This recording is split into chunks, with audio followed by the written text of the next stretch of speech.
Good afternoon students, मैं शिक्षा यादव, प्रवक्ता गृह विज्ञान, जिला शिक्षा एवं प्रशिक्षण संस्थान प्रतापगढ़। आज हम लोग समाज उपयोगी उत्पादन कार्य के अंतर्गत खाना पकाने के पूर्व क्या क्या तैयारियां होती हैं उसके बारे में चर्चा करेंगे।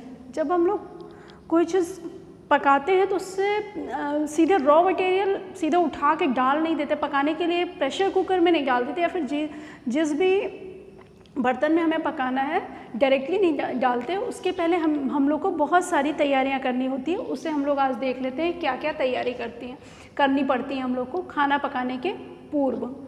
तो पहला है धुलना। धुलना क्या है? इसमें हम जैसे फ्रूट्स और वेजिटेबल्स हैं उनको लाने से पहले हम लोग पहले उनको धुलते हैं।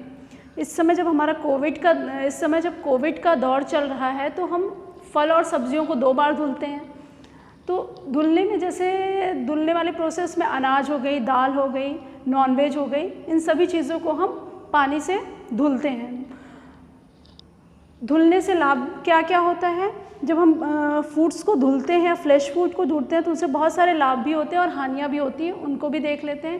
पहला लाभ क्या होता है? केमिकल, जो उस पर केमिकल्स लगे होते हैं, कई बार पकाने के लिए, फलों को पकाने के लिए केमिकल्स यूज़ होते हैं, कुछ स्प्रे किए जाते हैं प्रिजर्व करने के लिए फूड को, और या फिर धूल के कारण मिट्टी जो भी हैं वो सभी साफ़ हो जाते हैं।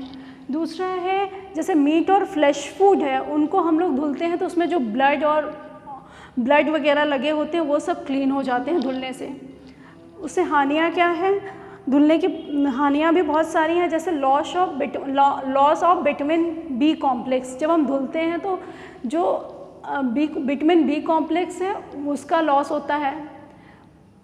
स्पेशली जो है थायमिन का लॉस होता है। चावल, दाल, अनाजें, इन सबको धुलते हैं तो इनसे थायमिन का लॉस होता है। और जो भी वाटर सॉल्युबल जितने भी विटामिन्स होते हैं वो धुलने से वो डिस्ट्रॉय हो जाते हैं। दूसरा है छीलना, पीलिंग प्रोसेस जो है ये भी खाना पकाने के पूर्व की ही तैयारियों में है।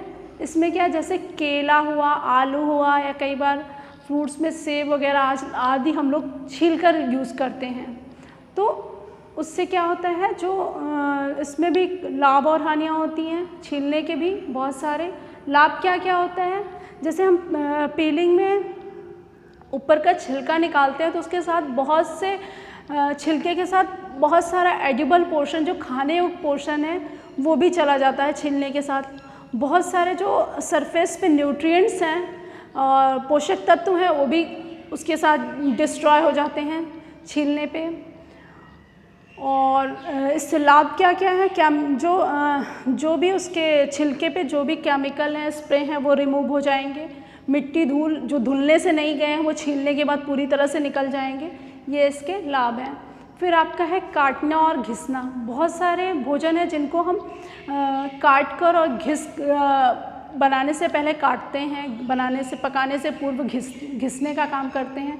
उसमें उसके कई सब टॉपिक्स हैं, उसको देखते हैं। जैसे चॉप करना, हम बहुत सारे प्रोडक्ट हैं, खाद्य पदार्थ हैं जिनको हम चॉप करते हैं। जैसे आपका प्याज हो गया, लहसुन हो गया, इनको हम छोटे छोटे टुकड़ों में चॉप करते हैं, लेकिन इसका कोई स्पेसिफाइड शेप नहीं होता है, सीधे हम नॉर्मली रफली चॉप करते हैं। दूसरा है माइंस। इसमें चॉपिंग से और छोटा, बिल्कुल छोटा छोटा करके उसको चॉप करते हैं। जैसे मीट वगैरह हम माइंस करते हैं, उनको बहुत फाइन चॉप करते हैं। फिर डाइस है। इसमें डाइस में क्या होता है, हम फल और सब्जियों को काटते हैं लेकिन इसका एक स्पेसिफाइड मतलब शेप होता है, स्पेशली हम लोग क्यूब्स में इसको काटते हैं। फिर स्लाइसेस है। स्लाइसेस में क्या है, ये भी काटने का ही एक प्रोसेस है। इसमें हम क्या करते हैं, जैसे प्रॉपर एक स्लाइसेस में काटते हैं। जैसे ब्रेड हो गया, इन सबको हम स्लाइसेस में कट करते हैं, ठीक है। तो ये स्लाइसेस हो गया। फिर ग्रेट करना। ग्रेटिंग एक प्रोसेस है। जैसे बहुत सारे भोज्य पदार्थ हैं उनको हम ग्रेट करने के बाद ही पकाते हैं। जैसे गाजर का हलवा बनाना हुआ, या फिर आप लौकी को ग्रेट कर रहे हैं, लौकी के कोई प्रोडक्ट बना रहे हैं, हलवा बना रहे हैं या फिर खीर बना रहे हैं, तो उसमें ग्रेट करने का प्रोसेस यूज़ करते हैं। तो ग्रेटिंग में क्या होता है, इसमें जो है एक कद्दूकस होता है, ग्रेटर होता है, जिससे बहुत बिल्कुल फाइन ग्रेट हो जाता है, पतला पतला। ठीक है, ये ग्रेटिंग का प्रोसेस है। इसमें इसके भी बहुत सारे लाभ हैं और हानियाँ हैं। लाभ इसमें क्या है, जब हम ग्रेट कर देते हैं तो जो फूड प्रोडक्ट होता है वो ईजिली पक जाता है, उसमें पकने में बहुत टाइम टेकिंग नहीं होता है, ईजिली पक जाता है। जो इसके कुछ ख़राब पोर्शन है तो ग्रेट करने में आसानी से, हम इसको काटने या ग्रेट करने में आसानी से ये हटाया जा सकता है ग्रेटिंग प्रोसेस से। लेकिन इसकी हानियाँ क्या हैं, जब ग्रेट करते हैं तो बहुत सारे न्यूट्रिएंट्स होते हैं। अगर ग्रेट करके कोई चीज़ हम चॉप करने के बाद, छीलने के बाद चॉप कर रहे हैं, उसे धुल रहे हैं या कट कर रहे हैं, धुल रहे हैं, तो जितने भी वाटर सॉल्युबल जितने भी विटामिन्स होंगे उनका लॉस हो जाएगा। ठीक है, फिर आपका है चालना, सीव। ये चालने वाला प्रोसेस है, सीविंग का प्रोसेस हम लोग यूज़ करते हैं स्पेशली जब हम आटे का डो बना रहे हैं या फिर हम केक बना रहे हैं, पैनकेक बना रहे हैं, तो उसमें चालने वाले प्रोसेस का यूज़ करते हैं। इसमें क्या होता है कि जितने भी कोर्स फाइबर्स होते हैं या फिर आपके कीड़े मकोड़े, ईंट पत्थर होते हैं, चालने से वो अलग हो जाते हैं।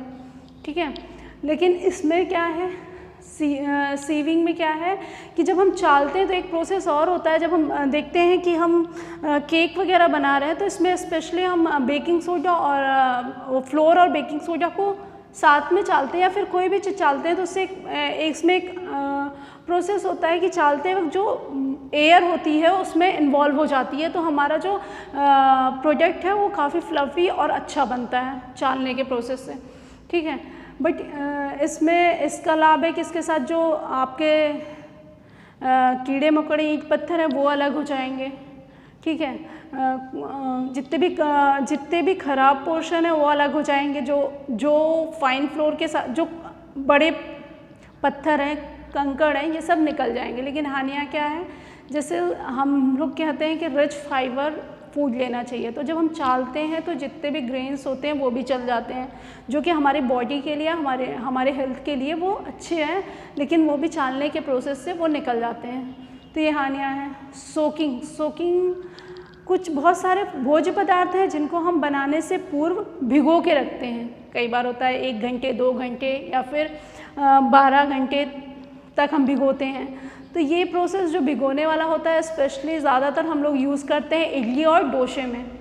ठीक है, इसमें भिगोने वाला प्रोसेस यूज़ करते हैं। इससे क्या होता है कि जो फूड प्रोडक्ट होता है आसानी से पक जाता है, जो इसके लाभ हैं, और जो उसका छिलका होता है आराम से हट जाता है, भिगोने के बाद आराम से हट जाता है।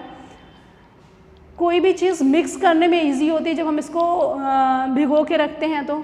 ठीक है, लेकिन हानियाँ इसमें भी वही हैं कि जितने भी वाटर सॉल्युबल विटामिन्स होंगे उनका लॉस होगा, बी कॉम्प्लेक्स का लॉस होगा अगर हम सीरियल्स और पल्सेस को भिगो के रख रहे हैं, तो ये इसकी हानियाँ हैं। फिर आपका है कोटिंग। बहुत सारे फूड प्रोडक्ट्स हैं, बहुत सारे प्रोडक्ट हैं जिनको हम पकाने से पूर्व उनमें कोटिंग, एक प्रोसेस अप्लाई करते हैं कोटिंग का। जब हम कटलेट वटलेट बनाते हैं या फिर हम पकौड़े बना रहे हैं तो उसमें कोटिंग का प्रोसेस हम लोग देखते हैं, तो वो देख लेते हैं कोटिंग क्या क्या है। कोटिंग में है ड्रेटिंग क्या होता है, हम इसमें जो हमारा भोज्य पदार्थ है उसको फ्लोर के बीच से पास करते हैं। मतलब कोई हम कटलेट बना रहे हैं तो उसे एक बार उसको कोट करते हैं, फाइन फ्लोर मैदा हुआ आपका या फिर आटे में, ऐसा उसको कोट करते हैं। दूसरा आपका है ब्रेडिंग क्या है, इसमें 3 स्टेप इन्वॉल्व होता है। पहला होता है ड्रेक्ड विद फ्लोर। जब हम फूड प्रोडक्ट को पहले फ्लोर के साथ उसको लपेटते हैं, उसमें फ्लोर के साथ भोज्य पदार्थ को पास करते हैं। दूसरा आपका है इसे जो है डिप करेंगे एक मिक्सचर में डिप करेंगे, तो ये जो शाही कबाब वगैरह बनता है उसमें ये प्रोसेस इन्वॉल्व होता है कि हम उसे एक मिक्सचर में डिप करते हैं। देन उसे ब्रेड क्रम्स हुआ या सूजी हुआ उसमें लपेटते हैं। तो ये 3 प्रोसेस होता है ब्रेडिंग में जो यूज़ होता है। फिर आपका है बैटरिंग में क्या होता है, इसमें होता है कि जो हमारा फूड प्रोडक्ट है, जो हमारा फूड है, उसको हम बैटर में सेमी लिक्विड बैटर में डिप करते हैं। ये बैटरिंग वाला प्रोसेस है। तो इससे लाभ क्या होता है, जो हमारा फूड प्रोडक्ट है वो बहुत क्रंची बनता है, फैट का एब्जॉर्प्शन कम होता है जब इसमें हम ड्रैगिंग, बैटरिंग या ब्रेडिंग का काम करते हैं तो। और जो फूड प्रोडक्ट होता है वो टेक्सचर वाइज बहुत ही अच्छा हो जाता है, खाने में काफ़ी क्रंची होता है। तो इसके आज हम लोगों ने देखा कि खाना पकाने के पूर्व कुछ जो तैयारियां की जाती हैं उसके बारे में हम लोग देखे जाने। इसके आगे भी बहुत सारे प्रोसेस हैं जिसको हम लोग नेक्स्ट वीडियो में कंटिन्यू करेंगे। धन्यवाद।